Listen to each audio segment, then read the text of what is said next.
Mr. Chairman, ranking members, thank you for the opportunity to address the House Permanent Select Committee on Intelligence with respect to the activities relating to Ukraine and my role in the events under investigation. I've dedicated my entire professional life to the United States of America. For more than 2 decades, it has been my honor to serve as an officer in the United States Army. As an infantry officer, I served multiple overseas tours, including South Korea and Germany, and I was deployed to Iraq for combat operations. Since 2008, I have been a Foreign Area Officer specializing in European and Eurasian political military affairs. I served in the United States embassies in Kiev, Ukraine, and Moscow, Russia. In Washington, D.C., I was the Political Military Affairs Officer for Russia for the Chairman of the Joint Chiefs of Staff, where I drafted the Armed Forces Global Campaign Plan to counter Russian aggression and Russian malign influence. In July 2018, I was asked to serve at the White House National Security Council.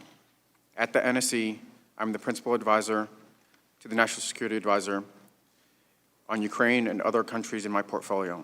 My role at the NSC is to develop, coordinate, and implement plans and policies to manage the full range of diplomatic, informational, military, and economic national security issues for the countries in my portfolio. My core function is to coordinate policy with departments and agencies. The committee has heard from many of my colleagues about the strategic importance of Ukraine as a bulwark against Russian aggression. It is important to note that our country's policy of supporting Ukrainian sovereignty and territorial integrity, promoting Ukrainian prosperity, and strengthening a free and democratic Ukraine as a counter to Russian aggression has been a consistent, bipartisan foreign policy objective and strategy across various administrations, both Democratic and Republican, and that President Zelensky's election in April 2019 created an unprecedented opportunity to realize our strategic objectives. In the spring of 2019, I became aware of 2 disruptive actors, primarily Ukraine's then prosecutor Yuri Lutsenko and former Mayor Rudolph Giuliani, President's personal attorney, promoting false narratives that undermined the United States-Ukraine policy. The NSC and its interagency partners, including the State Department, grew increasingly concerned about the impact that such information was having on our country's ability to achieve our national security objectives. On April 21st, 2019, Volodymyr Zelensky was elected president of Ukraine in a landslide victory on a unity, reform, and anti-corruption platform. President Trump called President Zelensky on April 21st, 2019 to congratulate him on his victory. I was the staff officer who produced the call materials and was one of the staff officers who listened to the call. The call was positive, and President Trump expressed his desire to work with President Zelensky and extended an invitation to visit the White House. In May, I attended the inauguration of President Zelensky as part of the presidential delegation led by Secretary Perry.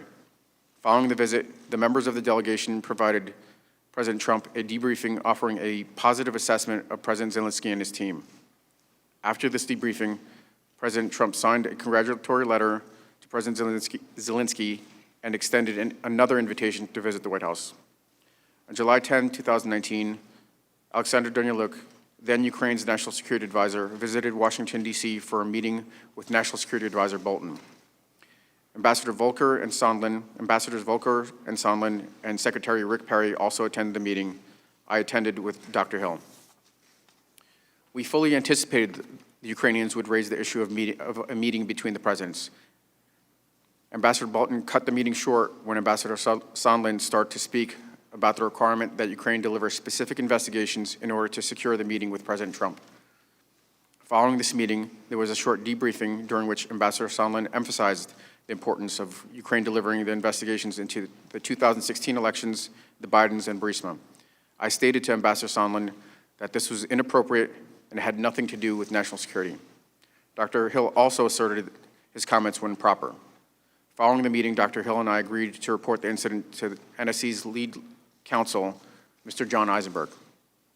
On July 21st, 2019, President Zelensky won a parliamentary election in another landslide victory.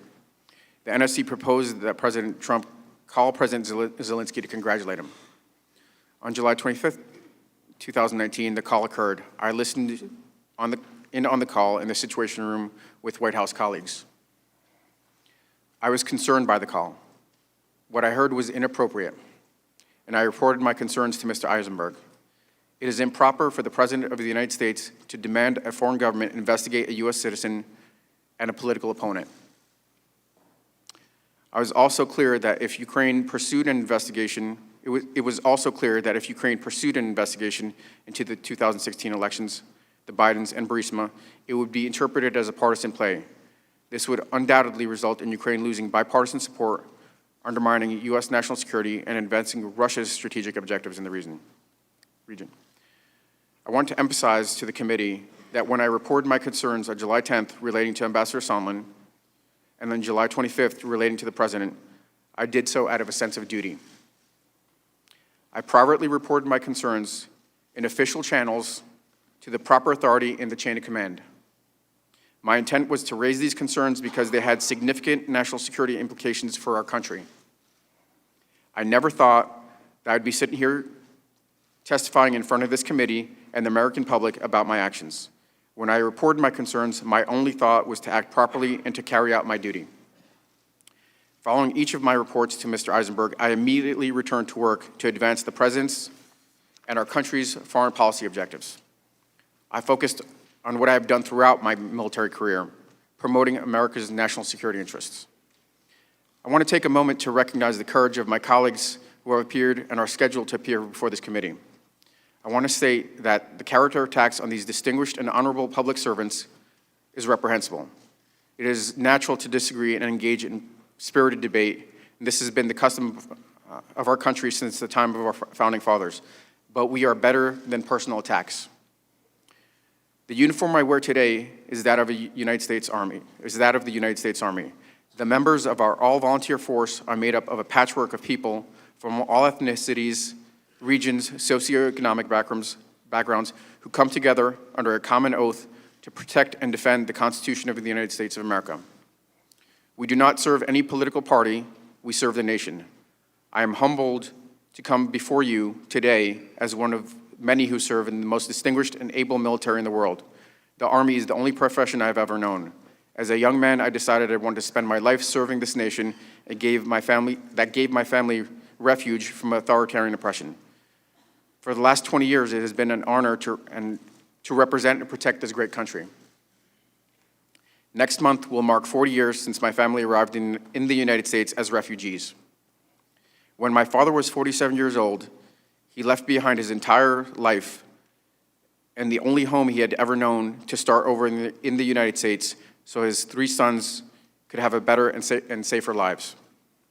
His courageous decision inspired a deep sense of gratitude in my brothers and myself and instilled in us a sense of duty and service.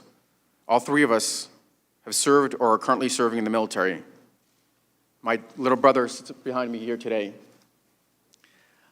Our collective military service is a special part of our family's history, a story in America.